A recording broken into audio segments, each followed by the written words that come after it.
Et bonjour à tous. Je me suis pris à faire petite prise vidéo là, juste pour vous montrer ça rapidement. Je suis en train de refaire cette zone, dans la mesure où il y avait un petit peu de mauvaise herbe, surtout sur les côtés. Donc j'ai pris là-haut, c'est pour ça que vous voyez une petite différence, là, j'ai un peu rabattu au milieu pour, refaire un peu le carré quoi, le rectangle, de la zone. Voilà, donc du coup, voilà ce qu'il arrive encore une fois quand on prépare au même titre que les liles que j'ai plantés l'autre jour. Là je voudrais, semer, mes haricots, oui, mes mange-tout et éventuellement mes pois et du coup, bah, forcément comme je ne me suis pas pris en temps et en heure, voilà, en automne ou même fin d'été parce qu'ici il y avait de l'ail, quoique là il y avait des concombres, mais bon c'était plus ou moins à la fin, donc fin d'été. Automne, j'aurais pu, déjà préparer cette zone sans m'amuser à devoir, faire ce travail-là.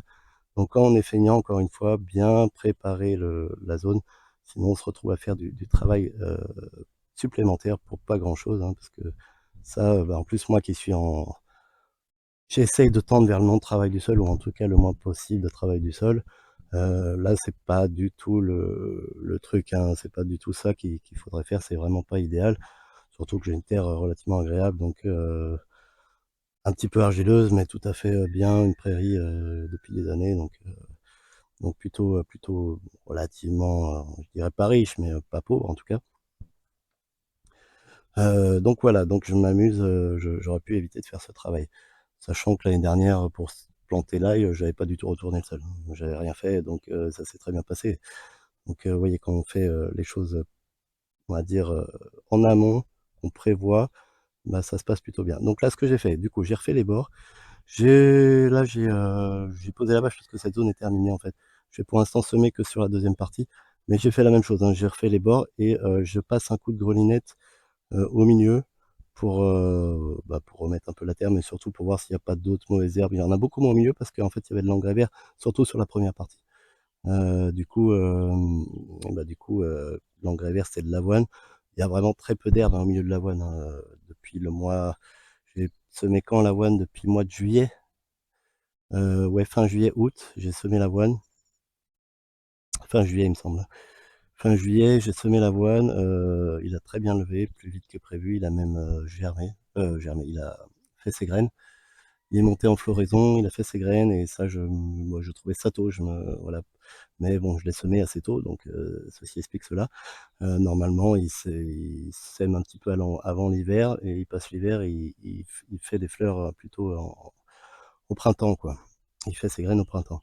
Du coup, ouais, bon, c'est pas grave, hein, pour ce que je fais, c'est très bien. Alors peut-être que je vais avoir un peu d'avoine qui pousse sur le terrain, c'est pas très grave. Hem Et du coup, oui, je disais, donc je passe un léger coup de grunette pour voir s'il y a pas un petit peu de mauvaise herbe. Vous voyez, j'ai retiré que ça, hein. La même chose, de l'autre côté là-bas. C'est pas, énorme, sachant que j'ai fait tout le tour et qu'il y avait beaucoup d'herbe sur le tour, qu'au milieu, il y avait pas finalement grand-chose. Peut-être un peu plus là et un petit peu au bout aussi parce que j'ai prolongé un peu la parcelle, donc là, il y avait purement de la prairie. Donc forcément, il y a plus d'herbe, quoi. Mais là, au milieu, il y avait pas grand-chose avec, bah, à la fois la paille qui était là pour les concombres, je crois qu'il y avait là et la paille aussi et l'engrais vert pour l'ail. Voilà, bah, écoutez, je finis et je vous reprends tout de suite après. Et voilà, alors j'ai installé le grillage pour, faire monter les pois gourmands. J'ai aussi, créé les sillons là que vous voyez, donc je vais faire un sillon au côté du grillage et voilà. Du coup là, ça va être le premier semis de pois normands. J'en ferai peut-être dans 3 semaines, 15 jours, 3 semaines, peut-être un petit mois voilà, pour faire tourner un petit peu les récoltes. Et sur les bords des parcelles, je mettrai sûrement d'autres cultures, au fil de la saison, alors je sais pas encore quoi, mais voilà, en dessous des pois gourmands, s'il y a la place, il devrait y avoir un peu de place pour mettre autre chose. En tout cas, en deuxième partie de saison, c'est sûr. Du coup, on va en profiter pour faire, le premier test entre 2 semenciers. Hop, alors c'est des mange-tout, normands, donc c'est une variété tout à fait classique de pois normands. Voilà, mange-tout. Des pois normands, donc de graines bokeh et de la bonne graine. Ce sont exactement les mêmes variétés. Donc pour ce faire, je vais semer et je vais essayer de mettre dans... Alors je vais mettre un, voilà, un de chaque côté, une variété, enfin une de chaque semencier de chaque côté du grillage. Et pour ce faire, je vais même aller compter le nombre de pois que je mets dans chaque ligne pour qu'il y ait exactement le même nombre de pois et savoir si comment la levée se passe bien. Voilà, bon, après, je pense que s'il y a une grosse différence, on le verra à vue d'œil dans tous les cas. Mais voilà, il faut que j'évite de mettre le double de poids d'un côté plutôt que de l'autre. Sinon, ça fausse forcément le test. Donc voilà. Donc premier test, poids normand. Alors, je vais poser le téléphone pour mettre les poids, puis je vous reprends tout de suite après. Alors voilà qui est semé. Du coup, bah, vous voyez, hein, tout le long là, j'en ai mis environ 110 sur chaque ligne, donc 120 au total. Et voilà, j'ai mis du coup la graine bokeh à gauche, les bonnes graines à droite. Voilà, voilà. Donc bah, je vais recouvrir tout ça. Je vais remettre la terre par-dessus.